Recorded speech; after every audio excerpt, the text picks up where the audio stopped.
Good morning class 8. This will be your lecture number 4. ठीक है, of chapter 11. ये chapter 11 का आपका लेक्चर नंबर 4 है, जिसमें हम ग्रेविटेशनल फोर्स के बारे में पढ़ने जा रहे हैं. ठीक है, तो नॉन कॉन्टैक्ट फोर्स और कॉन्टैक्ट फोर्स के बारे में हमने लास्ट लेक्चर में पढ़ा था.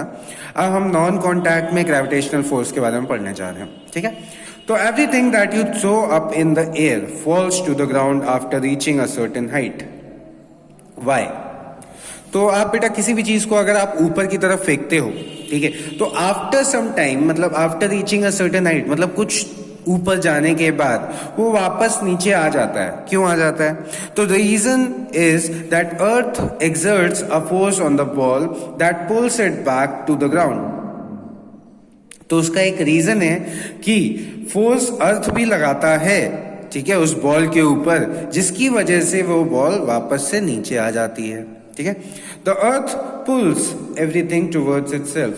The force with which the earth attracts all objects toward itself is called gravity और ग्रेविटेशनल फोर्स.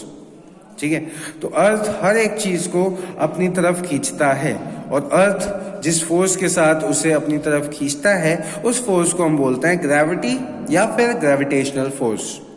ठीक है, अर्थ जिस भी फोर्स से अपनी तरफ किसी भी चीज को खींचता है, उसको हम बोलते हैं ग्रेविटी या फिर ग्रेविटेशनल फोर्स. ठीक है, it was sir Isaac Newton who discovered the earth's gravitational force. तो आइजैक न्यूटन ने पहली बार डिस्कवर किया था ग्रेविटी के बारे में. ठीक है, the magnitude of the gravitational force exerted by a body is proportional to its mass. तो किस पे कितना ग्रेविटेशनल फोर्स लगेगा वो डिपेंड करता है उसके मास के ऊपर. ठीक है, the greater the mass of an object, the greater is the gravitational force acting on it. This means that at a given place the gravitational force varies according to the mass of an object. ठीक है, तो इसमें ऐसा बता रहे हैं कि gravitational force अलग अलग मास का अलग अलग होता है. ठीक है, ऐसा बताया जा रहा है. समझ में आया? The weight of an object is determined by gravitational force acting on it. और किसी का भी वेट डिपेंड करता है किस पे? ग्रेविटेशनल फोर्स पे, कि उस पे कितना ग्रेविटेशनल फोर्स लग रहा है. ठीक है, so a person will weigh more on earth than on the moon where gravitational force is less. तो मून पे ग्रेविटेशनल फोर्स लेस होता है, इसलिए मून पे जो वेट होता है किसी भी ऑब्जेक्ट का वो कम होता है. The weight of an object can be measured using a spring balance. तो किसी का भी वेट आप मेजर कर सकते हो स्प्रिंग बैलेंस की हेल्प से. ठीक है, समझ में आया? चलिए, फिर आ जाता है आपका इलेक्ट्रोस्टैटिक फोर्स. ठीक है, तो इलेक्ट्रोस्टैटिक फोर्स क्या है? When your here is dry, comb it for a few minutes. आपके जब बाल थोड़े ड्राई हों उस टाइम पर आप उन्हें कोम्ब करिए. Now hold the comb over your head. उसके बाद कोम्ब को अपने बालों के ऊपर करिए. See how hair flies up. When combing, the comb gets an electric charge, also called static electricity. The electric charge attracts hair and makes it stand. ठीक है, तो जब आप बाल को कोम्ब करते हो उस टाइम पर आप स्टैटिक इलेक्ट्रिसिटी प्रोड्यूस कर रहे हो.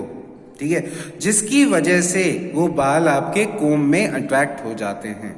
ठीक है, ये बेटा वही वाला एग्जाम्पल है जिसमें आप अपनी जो स्केल होती है वो प्लास्टिक वाली, उसको आप अपने बालों में रब करते हो एंड उसके बाद उसे किसी भी पेपर के पास लेके जाते हो, तो क्या होता है, वो आपका पेपर ऊपर की तरफ अट्रैक्ट होता है उस स्केल में, है ना.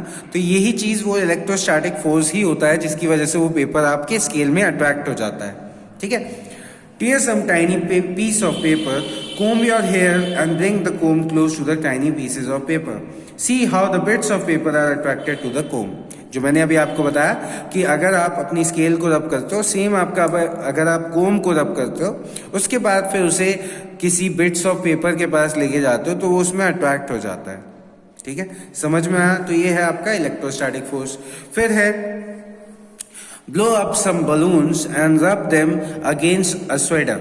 ठीक है, तो आप कुछ बलून्स को ब्लो करिए और उन्हें अपने स्वेटर के पास में, मतलब जो आपका स्वेटर, आजकल सर्दियों का टाइम है, एक बलून को रब करिए, उससे अपने स्वेटर से रब करिए. उसके बाद, ठीक है, उसके बाद क्या करिए, उसे दीवार के पास लेके जाइए. आप देखेंगे कि वो दीवार में चिपक जाता है. क्यों चिपक जाता है? इलेक्ट्रोस्टैटिक फोर्स की वजह से, ठीक है। तो वही है, blow up some balloons and rub them against a sweater.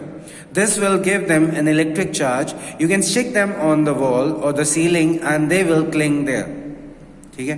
The force between the electric charge is called electrostatic force. In all the above example, you must have noticed that this force works even when the bodies are at some distance. ठीक है. तो ये force बेटा आपका तब भी काम करता है जब आपकी कोई बॉडी दूर है. ठीक है. तो इसीलिए ये नॉन कॉन्टैक्ट फोर्स में आ जाता है. ठीक है. तो इस लेक्चर में बेटा आपका बस इतना ही. नेक्स्ट लेक्चर में हम मैग्नेटिक फोर्स के बारे में पढ़ेंगे. Thank you class.